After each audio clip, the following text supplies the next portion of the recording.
¿Crees que tu lunes empezó mal? ¿Sientes que tu trabajo es duro, repetitivo o injusto?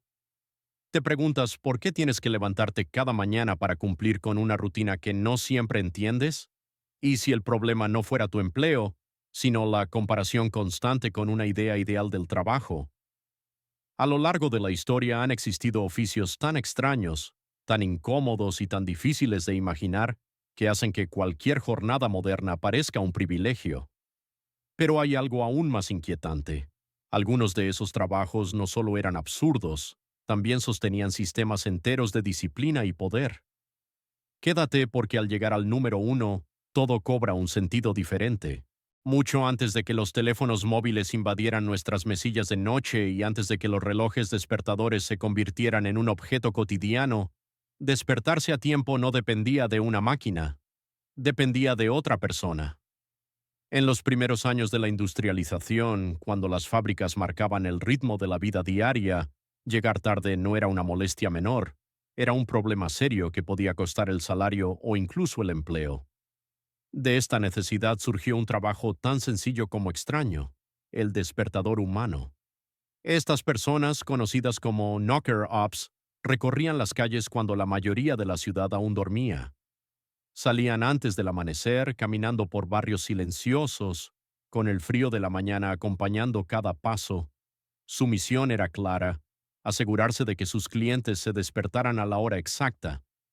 Armados con largas varas de madera o bambú, se detenían frente a las ventanas y golpeaban el cristal con cuidado, pero con insistencia. No bastaba con hacer ruido una sola vez. El despertador humano no se marchaba hasta estar completamente seguro de que la persona al otro lado había despertado. Tenía que ver movimiento, una sombra, una señal inequívoca de que el trabajo estaba hecho. El objetivo principal era garantizar que obreros de fábricas, panaderos y otros trabajadores esenciales llegaran puntuales a sus puestos. En una época sin alarmas automáticas, este servicio era fundamental para el funcionamiento de la ciudad. Para quienes tenían el sueño especialmente profundo, el método se volvía más creativo. Algunos despertadores humanos lanzaban guisantes secos contra las ventanas, uno tras otro, hasta provocar una reacción visible en el interior de la habitación. Lo más irónico de este trabajo es que quienes se dedicaban a despertar a otros también necesitaban levantarse muy temprano. Y para no fallar, algunos contrataban a otro despertador humano que se encargara de despertarlos primero. Una cadena de dependencia perfectamente absurda pero completamente funcional.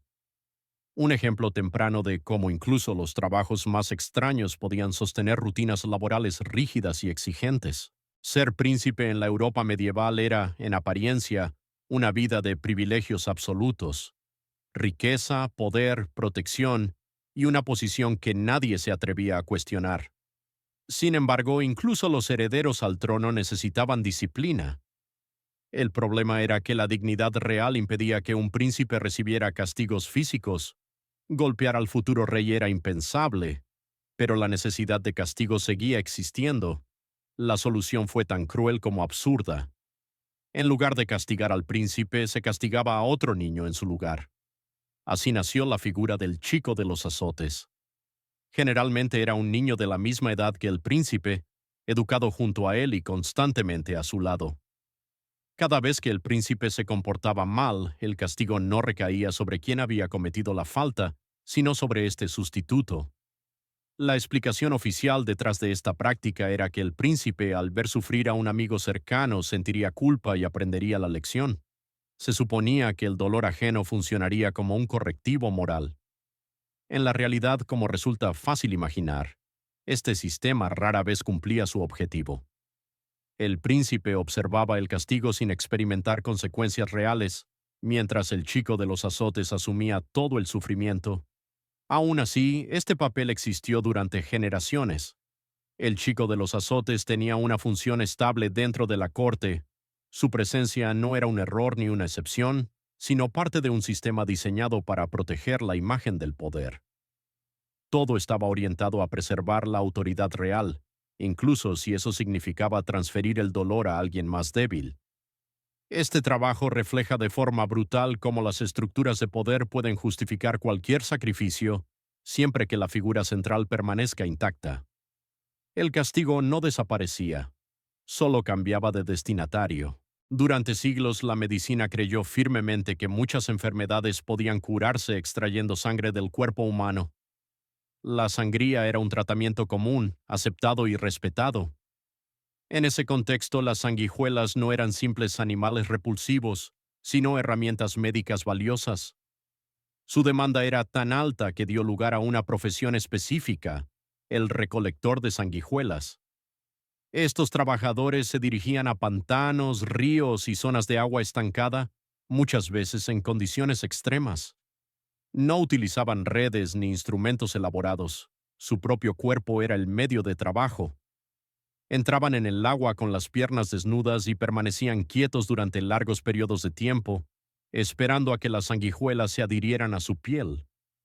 Una vez que tenían suficientes, las retiraban una a una y las almacenaban para venderlas a médicos y boticarios. Era una actividad lenta, incómoda y dolorosa.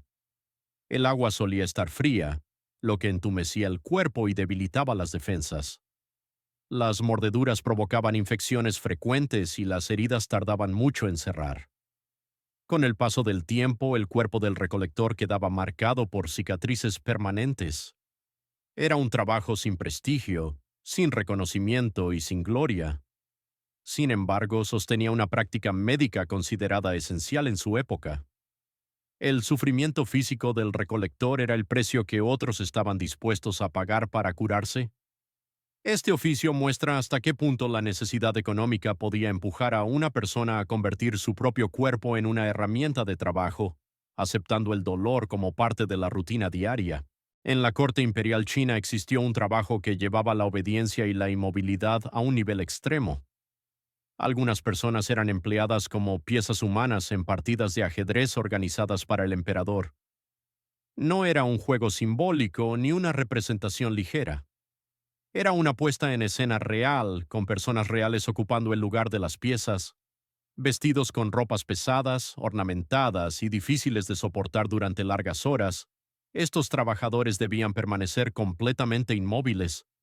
No podían hablar, no podían sentarse y no podían reaccionar ante el cansancio o el dolor. Su única función era esperar. El emperador reflexionaba sobre cada movimiento, y durante ese tiempo las piezas humanas permanecían de pie, soportando el paso lento de las horas. Cuando una pieza era capturada, la persona debía interpretar su papel hasta el final. Caía al suelo, fingía una muerte dramática y permanecía inmóvil mientras la partida continuaba. Lo que podía parecer sencillo se convertía rápidamente en una prueba física y mental. El entumecimiento, la presión de la ropa y la imposibilidad de moverse transformaban a estas personas en meros objetos decorativos. Eran parte del espectáculo, no participantes con voluntad propia. Este trabajo refleja una visión extrema del poder, donde incluso el cuerpo humano podía convertirse en un elemento más de entretenimiento, siempre subordinado a la voluntad de una sola persona. Durante los siglos XVIII y XIX, las escuelas de medicina se enfrentaban a un problema que amenazaba directamente el avance del conocimiento científico. Para estudiar el cuerpo humano y formar a nuevos cirujanos, necesitaban cadáveres. Sin embargo, la ley solo permitía el uso de un número muy limitado de cuerpos, generalmente los de criminales ejecutados. La demanda era enorme y la oferta mínima. Ante esta situación apareció una figura tan necesaria como inquietante: el resucitador de cadáveres. Estas personas trabajaban en la sombra, actuando casi siempre de noche. Se infiltraban en cementerios recientes, localizaban tumbas recién excavadas y desenterraban los cuerpos con rapidez. El objetivo no era robar objetos de valor, sino el cuerpo en sí. Una vez extraído, el cadáver era vendido a escuelas de medicina y a anatomistas. Era un negocio ilegal, pero muy rentable. El riesgo era alto, pero la recompensa económica compensaba el peligro. Con el tiempo, algunos resucitadores se volvieron tan eficientes que comenzaron a ver el proceso de excavación como una molestia innecesaria. En ciertos casos extremos decidieron eliminar ese paso. En lugar de desenterrar cuerpos, crearon su propio suministro. Eso significaba asesinato.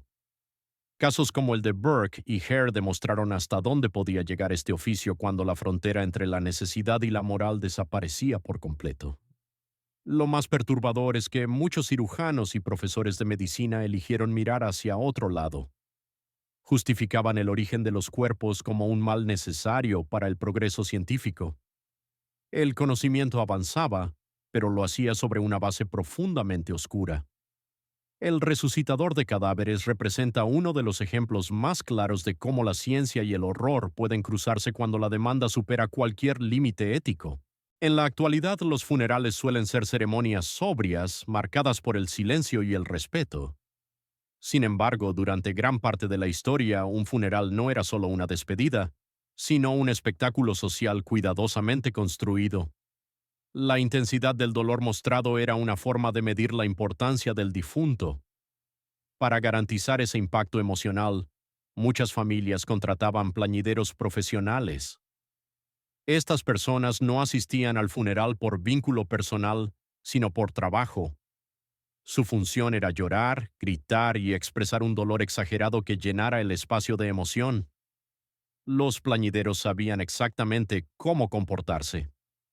Podían sollozar de forma convincente, arrojarse al suelo, golpearse el pecho y desgarrar sus vestimentas para aumentar el dramatismo. Cuanto más intensa era la actuación, mayor era la impresión que se transmitía a los asistentes. En algunas culturas incluso existían sistemas de pago basados en la calidad del llanto. Se valoraba el volumen de los gritos, la cantidad de lágrimas y la resistencia física para mantener la actuación durante largos periodos. Los plañideros más experimentados eran muy solicitados y podían trabajar de funeral en funeral sin descanso.